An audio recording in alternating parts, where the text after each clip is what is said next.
اسرائیل مطلب Nazi Germany کو ختم ہوئے اس نے تو 80-85 سال 90 سال ہونے والا ہے، اس کے باوجود جو ریپریشن جاری ہے ان کو مل رہا ہے. تو اسرائیل کو یہ سسٹین کرتا ہے. اور جیسا کہ میں نے ابھی پڑھا ہے اور بار بار اس بات کو بتایا ہے کہ بہت ہی ایک کروشل بات جو ہے جرمنی کے چانسلر یعنی پریزیڈنٹ نے کہی ہے، اسرائیل ہمارا ڈرٹی ورک کر رہا ہے. بھائی اس سے زیادہ آپ کو ثبوت اور کیا چاہیے؟ وہ اقرار کر رہا ہے کہ ہم کو جو کام کرنا چاہیے تھا مڈل ایسٹ میں وہ اسرائیل کر رہا ہے. اب اسرائیل کیا کر رہا ہے؟ اسرائیل لوگ کمزور رکھے ہوئے ہیں. کہ آپ دیکھ لیجیے اتنے سب ملک ہیں، 23 ارب ممالک ہیں، 23 ارب ممالک مل کر کے بھی ان کی کوئی طاقت نہیں ہے، جبکہ اتنا بڑا ان کا ایک بلاک بن سکتا تھا. کوشش بھی خیر انہوں نے کی لیکن اس کو ناکام کر دیا. عرب لیگ کیا چیز تھی؟ عرب لیگ. اس کے بعد ایک چھوٹا سا بلاک جو ہے گلف جو کوآپریشن کاؤنسل بھی بنا اسی طرح سے کہ بھئی ایک ہو، لیکن اس کو بننے نہیں دیا. اس کو سبھی کمزور ہیں، بس کاغذی کے اوپر زیادہ ہیں. تو اسرائیل ایک طرح سے یہ کام کرتا ہے کہ ویسٹرن کنٹریز یا خاص طور سے امریکہ ہے، لیکن امریکہ کے ساتھ سب دوسرے بھی شامل ہیں، کوئی یعنی اس میں چھوٹے موٹے ملک ہے، پولینڈ ہے، یہ ہے، وہ بھی سب شامل ہیں جو بھی ان کے ساتھ ہے، کہ ایک طرح سے یہ سب ان کے مارکیٹ ہے. آپ کچھ بھی پیدا کرو اس میں لا کے ڈمپ کرو، اس میں جا کر کے پورا مڈل ایسٹ میں آپ جائیے آپ کو خود نظر آئے گا کہ وہاں کی اپنی کوئی چیز ہے ہی نہیں. ابھی کوئی پلاسٹک پر سے کسی بنا لیتے ہیں الگ بات ہے، لیکن کوئی بڑی انڈسٹری یا کہ پیسے کوئی کمی نہیں ہے. عام انڈسٹری بالکل منع ہے ان کے لیے، بنا ہی نہیں سکتے، اس کو منع ہے. یعنی اگر کریں گے تو پورے سینکشن وغیرہ آنا شروع ہو جائیں گے. تو اس طرح سے اسرائیل ان کا کام کرتا ہے اور اسرائیل بھی یہ بات جانتا ہے. اور جس دن بھی انہوں نے اسرائیل کو آنکھ دکھائی اسرائیل نے مانا ان کی بات فوراً.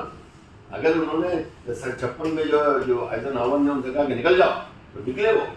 ایسا یہ سرائے سینا کو چھوڑ کر کے جب ناصر نے اس کو سویس کنال کو نیشنلائز کیا تھا اس وقت جو امریکہ کی پالیسی کے خلاف تھا. بھائی یہ جو ہے وہ سمجھ رہے تھے، امریکہ نے یہ سمجھا کہ برٹن اور فرانس جو ہے دوبارہ یہاں پہ اپنا قبضہ جمانا چاہتے ہیں. جبکہ سیکنڈ ورلڈ وار کے بعد امریکہ نے کہا کہ اب تو یہ سب ہمارا ہے، یہ تمہارا کل تھا آج ہمارا ہے. یہ تو جو اس وقت 56 میں ہوا تھا وہ اس کو امریکہ نے یوں دیکھا کہ یہ جو ہے یہ طاقتیں جو ہے برطانیہ اور فرانس جو کہ ٹریڈیشنلی اس علاقے کے اندر قابض تھیں یہ واپس آنا چاہتی ہیں. ان کو ایک وارننگ دیا ہے ان کو کہ کٹ سے نکلے وہاں سے. اس طرح وہ بھی نکلے، اسرائیل بھی نکلا، سب لوگ نکلے. تو جب وہ چاہتے ہیں تو کرا لیتے ہیں اس کو. تو اس لحاظ سے یہ سب دیکھنا چاہیے کہ اسرائیل ایسا نہیں ہے کہ وہ ان پہ کرے. یہ جو دونوں کے وہ کنورس کرتے ہیں دونوں. اسرائیل جو چاہتا ہے وہ امریکہ بھی چاہتا ہے، اور اگر جو امریکہ چاہتا ہے اسرائیل جو امریکہ یعنی اسرائیل چاہتا ہے امریکہ نہیں چاہتا ہے تو وہ نہیں ہوگا. وہ ان سے کہتا ہے کہ دیکھو اب لبنان پر اس لیے لبنان ایک کرسچن ملک ہے ان کے نزدیک. حالانکہ اگر شیعہ سنی کو دونوں کو ملا دیں گے تو لبنان ایک مسلم ملک ہے، لیکن انہوں نے اس طرح سے اس کا بندرماٹ کیا ہوا ہے کہ شیعہ کو الگ گنتے ہیں، روس کو الگ گنتے ہیں اور سنی کو الگ گنتے ہیں. تو اس طرح سے کرسچن میجورٹی ہوتے ہیں. تو ویسٹرن کنٹریز آج بھی لبنان کو ایک کرسچن ملک سمجھتے ہیں. اس لیے لبنان میں ایک حد مقرر کر رکھی ہے، دیکھو اس سے آگے مت جانا اسرائیل کو، وہاں کی گورنمنٹ کو ٹاپل مت کرنا.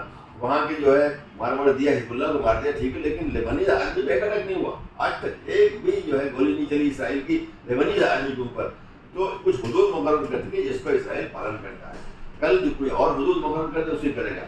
تو وہ بیسک کام یہ ہے کہ اس پورے ایریا کو سبڈیو کرنے کا، اس پورے ایریا کے مارکیٹ کو امریکہ اور جو ویسٹرن کنٹریز کی جو پروڈیوسرز ہیں ان کے لیے کھولنے کا، یہ بیسک کام وہ کر رہا تھا اور آج بھی کر رہا ہے. اور جب تک ان کو لگے گا کہ یہ کام ان کے ذریعے ہو سکتا ہے، اگر کل کوئی اور طاقت آ جائے جیسے ایجپٹ ہی آ جائے جو کہے کہ میں یہ کروں گا. اس سے پہلے بھی آپ دیکھ چکے شاہ ایران کو policeman of the Gulf کس نے بنایا تھا.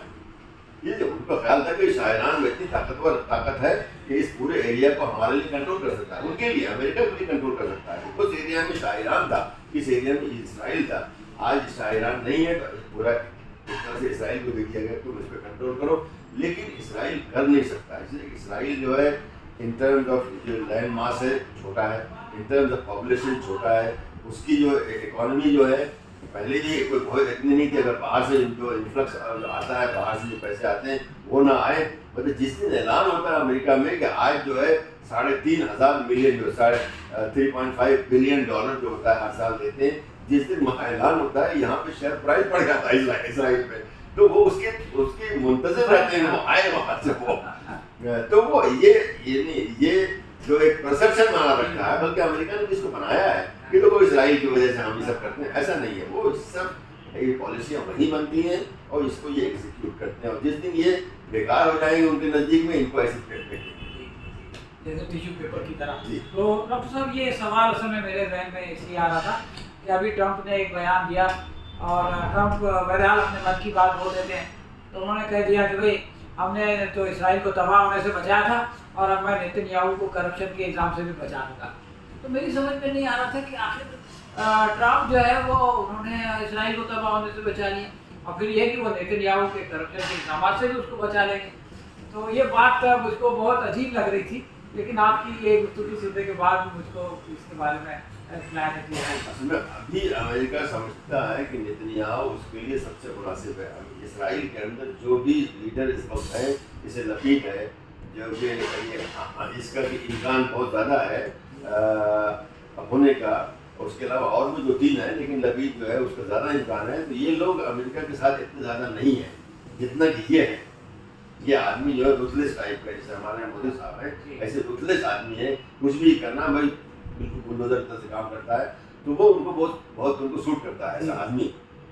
اس وجہ سے وہ چاہتے ہیں، اور یہ چیز بہت ہی غلط نصیب کام کرے گی. اب دیکھیے انہوں نے اسرائیل کو بچا کر کے امریکہ نے جو انٹرنیشنل آرڈر انہی لوگوں نے بنایا تھا، ویسٹرن کنٹریز نے بنایا تھا. سارا جو انٹرنیشنل آرڈر جو کہ یونائٹڈ نیشنز ہے اور انسٹیٹیوٹ آف روم ہے اور جو جنیوا کنونشن فلاں ممالک اور کون سے کنونشن ہیں جو کہ اس پچھلے جب سے لیگ آف نیشن بنی ہے، پھر یونائٹڈ نیشن بنی ہے، اس میں جو یعنی ایک طرح سے نارمز اور ایک طرح سے لاز جو انٹرنیشنل کہے جاتے ہیں بنائے گئے ہیں، جس میں کہ انٹرنیشنل کوڈ بھی ہے، یہ سب شامل ہے.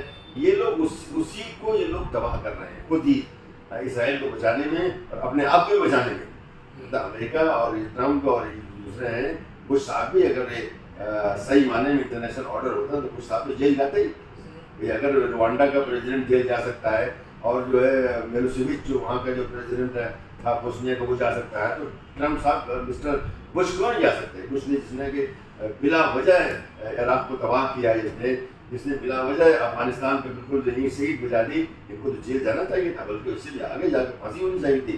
لیکن یہ لوگ اس کو انٹرنیشنل آرڈر کو اس طرح سے مینیپولیٹ کر رہے ہیں، یہ ان کے فائدے کا ہو، لیکن اس سے وہ کمزور ہوگا. آج جو ہے انٹرنیشنل کورٹ نے فیصلہ کیا کہ اسرائیل نے جینوسائیڈ کیا ہے اور اس کو نہیں کرنا چاہیے، اس کو فوراً بند کر دینا چاہیے، لیکن امریکہ نے اس کی سپورٹ کیا، جس کی وجہ سے آج بھی جینوسائیڈ چل رہا ہے. اس کی وجہ سے تو یہ لوگوں نے جو بنایا تھا، مطلب پورا یہ تو ویسٹرن پروجیکٹ تھا، انٹرنیشنل آرڈر ان کے موافق بنایا تھا انہوں نے، لیکن بہرحال اس سے دوسرے ملکوں میں کچھ نہ کچھ فائدہ ہوتا تھا. تو یہ آج اس کو جو ہے ایک طرح سے تباہ کر رہے ہیں اس کو، اور اسرائیل کو بچا کر کے اس کو تباہ کر رہے ہیں. لیکن شاید ایک دن آئے گا جب ان کو لگے گا اسرائیل ہمارے کسی کام کا نہیں ہے، تو وہ پالیسی بدل دیں گے. بہت بہت شکریہ ڈاکٹر صاحب، آپ نے وقت نکالا اور اتنے اہم وشے پر جو ہے وہ ہمارے درشکوں کو جانکاری دی. ہم آگے بھی آپ سے اس طرح کے سبجیکٹ پہ بات کرتے رہیں گے. دھنیہ واد.